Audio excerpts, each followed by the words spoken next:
I'm about to show you 7 habits that will completely replace who you are. Not improve, replace. These come from 17th century samurai who lived so disciplined that normal people thought they were superhuman. They weren't. They just understood something modern self-help deliberately hides from you. These habits are so simple, they sound stupid. They strip everything weak away and rebuild you different. Starting with the one habit that brings you back to the present instantly. First habit, stop explaining everything. You talk too much. Everyone does. Modern conversation is verbal diarrhea. Someone asks a question. You don't just answer it.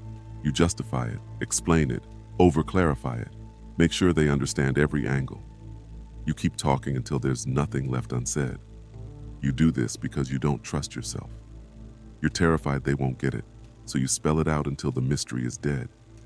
You think more words equals more control. You already know that's backwards. The most powerful people in any room say the least. They let their words carry weight instead of volume. Samurai called this harage, belly art. They communicated the real message beneath the surface. They said one thing, meant 3 things, and trusted the other person to understand. The words were simple. The meaning was deep. Here's your habit. Cut every explanation in half. State your point once, then stop. Let them figure out what's underneath. This replaces the person who controls through words with someone whose presence does the talking. Tactical example. You're in a meeting. Instead of, I'm not entirely sure if this is the right move, but I was thinking maybe we could consider trying X. You say we should do X. Then you shut up. It's not about being unclear. It's about being precise. One sharp blade cuts deeper than 10 dull ones. But here's the problem. Restraint in words means nothing if you hesitate when it's time to move. Second habit destroys that hesitation. Second habit, cross the threshold immediately. You live in half measures, half committed to the workout, half present in the conversation, half in on your business. You're everywhere and nowhere at the same time. Here's why every goal you've quit actually died. You never fully committed in the first place. You kept one foot in the escape route. You gave yourself permission to bail before you even started. Samurai had a word for the opposite, kaim, the decisive moment. When the sword leaves the sheath, there's a point of no return. Full body, full spirit, full intention, no take back, no, let me see how this goes first. Your habit. When you decide to act, cross the commitment threshold in the same breath. Verbal decision and physical action become one motion. You say, I'll do it. You stand up that second. You move your body toward it before the sentence ends. No gap between intention and execution. This is how you become someone who doesn't try. You just do. Fully, completely. No insurance policy. This replaces the person who intends to with someone whose words and actions are identical. I'll tell you about the one time I half committed and it destroyed everything I built. But first, you need to understand something about ordinary moments. Third habit, be present for one thing. You're not here. You're never actually here. Your coffee is caffeine delivery. Your shower is the thing before work. Your drive is dead time between locations. You already know you're sleepwalking. You feel it every day. You're going through motions without actually experiencing anything. Samurai understood something we forgot. Ichigo Ichi. Every encounter happens once. When they held tea ceremonies, it wasn't about the tea. It was about treating that exact moment as unrepeatable. Because it was. Your habit. Pick one routine action every day. Do it like you'll never do it again. Not all day. Not 10 things. 1. Tomorrow morning, coffee in hand. Taste it. Feel the weight of the cup. Notice the temperature. 60 seconds of complete presence. This isn't meditation. This isn't mindfulness nonsense. This is training your brain to snap into the present on command. This replaces the zombie who's always somewhere else with someone who experiences life at a different intensity. But here's the issue. Presence without strength is just awareness of your weakness. The next habit builds something harder inside you. Fourth habit, stop announcing your pain. Modern culture is a crying competition. Everyone announces every struggle. Social media is trauma dumping for sympathy points. Everyone's competing to show who has it worse. Here's what that does to you. Every time you announce your suffering, you train yourself to be weak. You're rehearsing the victim story. You're making it part of your identity. You've already noticed this. Complaining doesn't solve anything. It doesn't fix the problem. It just makes you more comfortable staying in it. Samurai called this gammon, endure without complaint. Bear what must be borne, silently and completely. Your habit, 7 days, 0 complaints. Not out loud, not in your head. Shoulder hurts, acknowledge it, handle it, shut up about it. Here's why it works. Suffering in silence forces you to solve instead of soothe.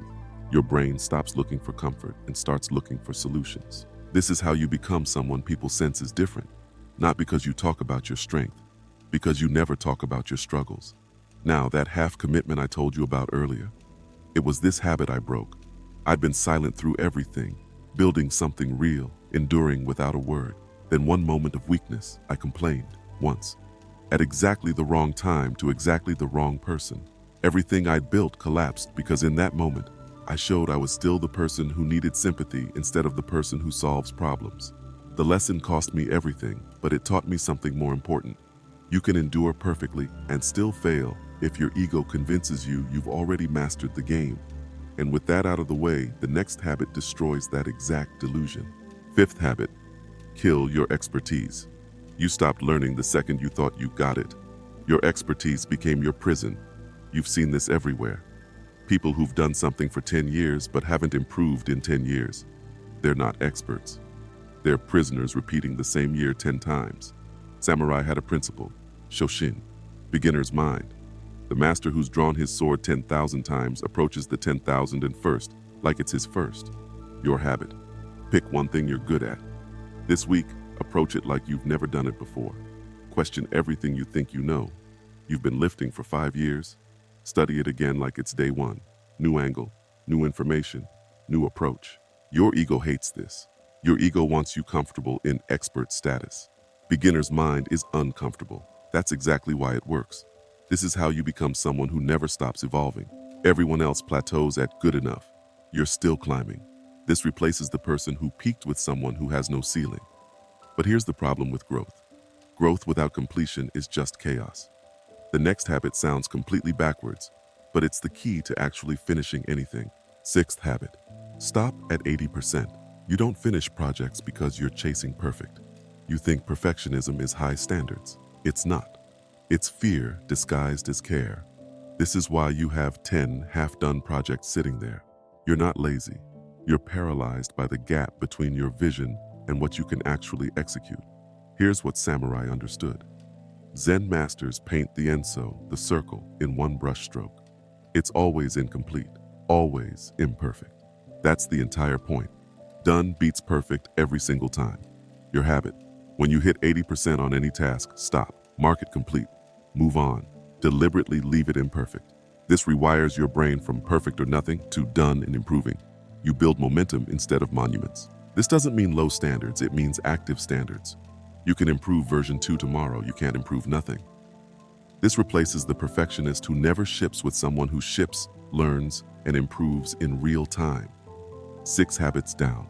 You've learned to speak with restraint, commit instantly, be present, endure silently, stay hungry to learn, and finish imperfectly. But none of these habits survive contact with chaos if you don't have the final piece. The last habit is the foundation everything else is built on. 7th habit, let the water settle. You react to everything instantly. Email hits, you respond. Someone challenges you, you defend. You're a pinball getting smacked around. Modern culture rewards this. Fast replies, quick takes, instant opinions. It's training you to be impulsive and stupid. Samurai called this Mizu no Kokoro, mind like still water. When a stone drops in water, it ripples, then settles. Only then can you see clearly. Your habit. When information comes at you, count to 10 before responding. Let it settle. Then decide. This is the final piece because everything else requires this. Restraint in words, full commitment, presence, silent strength, open mind, imperfect completion. None of them work without a calm center. This is the calm center. Email makes you angry. Read it, close it, wait 10 minutes, then respond. This replaces the reactive person in constant emergency mode with someone who moves through chaos like water through rocks. These 7 habits don't improve you. They replace you. You're not becoming better. You're becoming different.